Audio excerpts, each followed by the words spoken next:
பாருங்களேன், வெண்டைக்காய்லாம் பார்த்தீங்கன்னா பூட்டு தெரியுதுங்களா? காய் இருக்கிறதுலேயே மாடி தோட்டம் முதல்ல வளர்க்கணும்னு ஆசைப்பட்டா நீங்கள் வந்து எதை வளர்க்குறீங்களோ இல்லையோ வெண்டை செடியை நீங்கள் வளர்த்தா 25 நாளில் உங்களுக்கு வந்து காய் வந்து நல்லாவே வந்து பறிக்கிற அளவுக்கு ஆகிடும். இது பார்த்தீங்கன்னா 2 வீக்ஸ், ஸோ 14 டேஸ். இன்னும் மேக்ஸிமம் அதிகபட்சம் இன்னும் ஒரு 10 டேஸில் பார்த்தீங்கனாலே 1.5 வீக்கில் பார்த்தனாலே சூப்பராக இருக்கும். ஸோ இது எல்லாமே இது என்ன பார்த்தோன்னா சிவப்பு பூசணி எடுத்து மேலே வச்சுருங்க. இப்போதைக்கு அதை கொடி வளர்க்குறதுக்கு தனியாக நான் ரெடி பண்ணிகிட்ருக்கேன். தக்காளி செடி பாருங்கள், ஆல்ரெடி நான் சொன்னேன்ல இந்த எருவுலாம் நம்ம இப்போ போட்டாச்சு. மேலே ஜஸ்ட் இதே மாதிரி தூவி விட்டால் போதும் வெஜிடபிள்ஸ். ஸோ தக்காளி பார்த்தீங்கன்னா பூ பூக்க ஆரம்பிச்சு, எல்லாமே பூ பூக்க ஆரம்பிச்சிச்சு.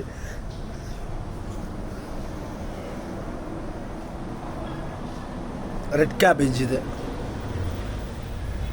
ஆக்சுவலி சீசன் பார்த்தீங்கன்னா செப்டம்பர் டு ஜான் சொல்கிறாங்க. ஆனால் நான் ஜானில் தான் வச்சேன். வருமா வளருதான்னு தெரியல. வளர்ந்ததுக்கப்புறம் ஒரு வேளை காய் காய்ச்சதுன்னா கண்டிப்பாக உங்களுக்கு வீடியோவில் நான் ஷேர் பண்ணுறேன். கேபேஜ் பாருங்கள், கேபேஜ்லாம் நல்ல வளர்ச்சியாக இருக்குது. ஸோ இதை பார்த்தீங்கன்னா கொத்தமல்லி போட்டு வச்சுருக்கேன். மேபி 1.5 வீக்கில் நமக்கு வந்துடும், ரிசல்ட் வந்துடும். இப்போ பாருங்கள் கேபேஜ் பாருங்கள் தனியாக வச்சுருக்கேன்.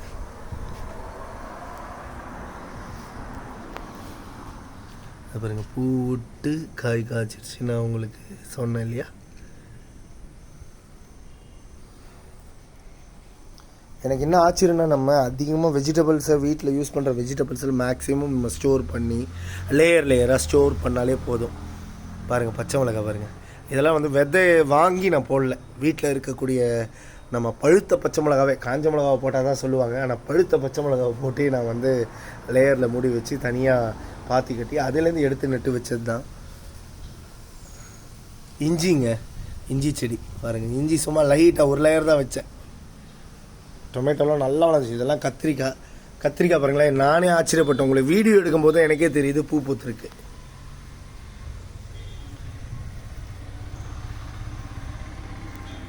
இதோ பாருங்க நம்ம பூ பூத்துருக்கு. கை பாருங்களேன், நம்ம கையோட விரலை இவ்வளோ தான். இலை பாருங்கள், இலையோட சைஸ் எல்லாம் ஆர்கானிக், பியூர் ஆர்கானிக், எதுவுமே கெமிக்கல் கிடையாது. பாருங்களேன் இலை எவ்வளோ பெருசு இருக்குது. நான் கீழே வச்ச தோட்டத்தில் இவ்வளோ பெருசுலாம் நான் இலை பார்த்ததே கிடையாது. சின்ன சின்ன ஆசைகள் தான். விதவிதமான பச்சை மிளகாய், அது வந்து இதெல்லாம் வந்து நான் ஃபார்மில் ட்ரேயில் வாங்கிட்டு வந்த பச்சை மிளகாய் செடி.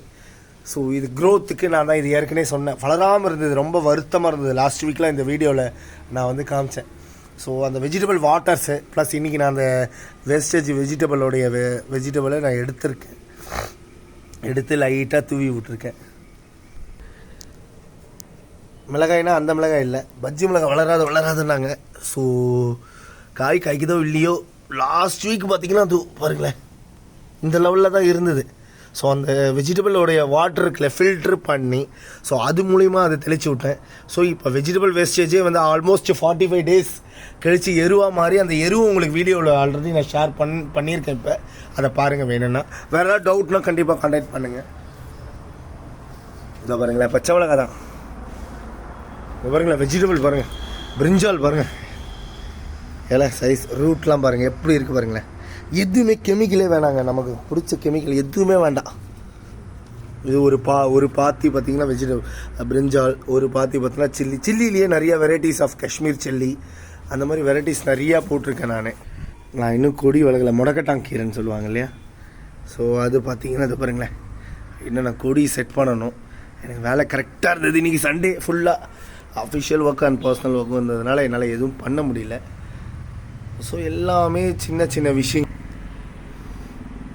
பிரிஞ்சால் கதிரை அந்த கேப்பில் புதினா அதே மாதிரி பாருங்களேன்.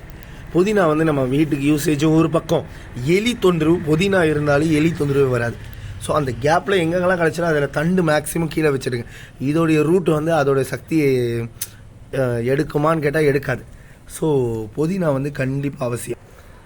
ஸோ புதினா இன்னொரு விஷயமும் இருக்குது. எலி பிரச்சனைகளில் பக்கத்தில் இருக்கிற செடிக்கூட ஆட்டோமேட்டிக்காக ஹீல்டு கொடுக்கும். ஸோ அதோட வளர்ச்சிகள் தான் விஷயம். மேக்ஸிமம் வந்து இன்னும் 1 வீக்கில் வந்து ஆல்மோஸ்ட் எல்லாமே தயாராக ஆயிடுச்சு. So thank you so much. வேறு ஏதாவது என் தோட்டத்துக்கு நீங்கள் ஐடியா கொடுக்கணுனாலும் கொடுங்க. உங்களுக்கு வேறு ஏதாவது டவுட் இருந்தாலும் கண்டிப்பாக நீங்கள் எனக்கு ஜஸ்ட் மெசேஜ் பண்ணுங்கள், காண்டாக்ட் பண்ணுங்கள். பாருங்களேன், ரொம்ப பிரமாதமாக இருக்குது. Thank you so much.